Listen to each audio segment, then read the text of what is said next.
actually just heard that today. I haven't delved into it and I haven't read anything about it. However, I think that depends on the age that sex education begins. We all know that now a lot of children are growing very fast. Do you understand?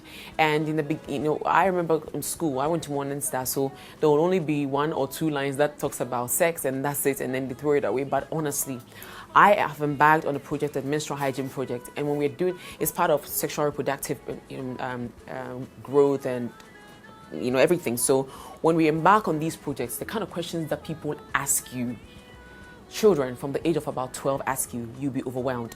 It only tells you that they are ready to learn about sex education. I think that it's a very smart way in which they should do it. So children don't think that we're encouraging them to have sex. It's about, because abstinence, I know that we talk about abstinence, but I'm not abstaining, and that's the truth, because they ask you questions that you as an adult, right, you don't even know. So I think that I think it's a good thing. However, the curriculum has to be done in a way that also doesn't mess up with them so much, i.e. encouraging them to go and have sex. But they need to know, because they are having sex, and that's the truth. We can't throw that away. They are having sex. Great. It was just about 2 years ago that I realized that I'm making a huge mistake. I realized that we sit at home and we're just waiting for shows to go play.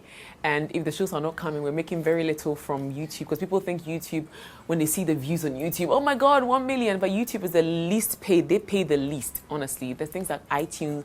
I never knew that iTunes even had iTunes video, where you can actually put your video. I didn't know it. It was just recently that I discovered it. And so now that this is, especially with the new song that I've released, I have made a conscious effort to, again, put my song on every single platform and explore every platform. I think it will probably be a right time for me to have a conversation with Musical and Gamro and see what we can do about it. The platform that sells the most is iTunes. They sell the most. People go and they see, and iTunes, you don't even see numbers. Like how YouTube, you see 3 million, so people see 3 million and they think they pay a lot, but iTunes videos, iTunes pays more than every other platform, more than the Deezers and Spotify's and SoundCloud and Tidal, and Pandora, which is not in Africa, UdoX, and all that. They pay much more. iTunes pays more than all the platforms.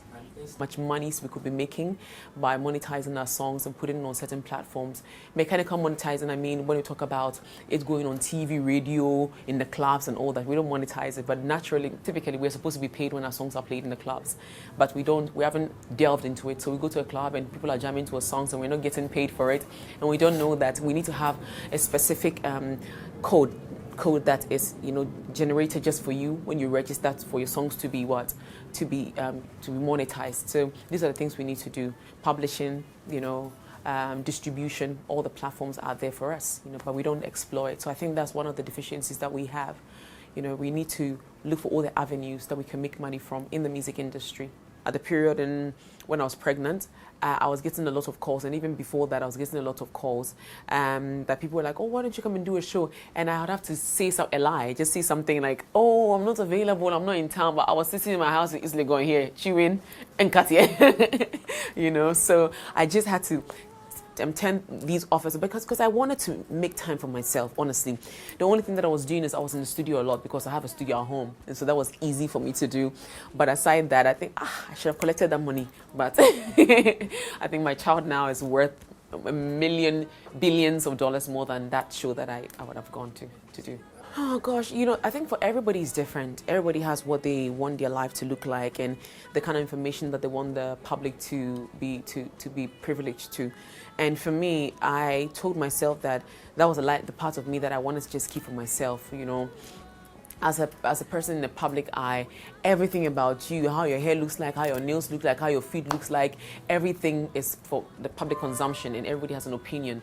So I just told myself that, and that's really optional. People want to do whatever they want to, which is fine. But I just told myself that I don't want, that to be a public spectrum. I just want to, keep that to myself, have my own baby, and come back again and, do my music like I've always done. I just wanted that part of me to be sacred, sort of. Is the intention also to keep your baby away from the spotlight? It is. That's one of it as well. I just want her to grow. I think that it's unfair if I just throw her in the public light. That's my opinion. Everybody's different, like I see.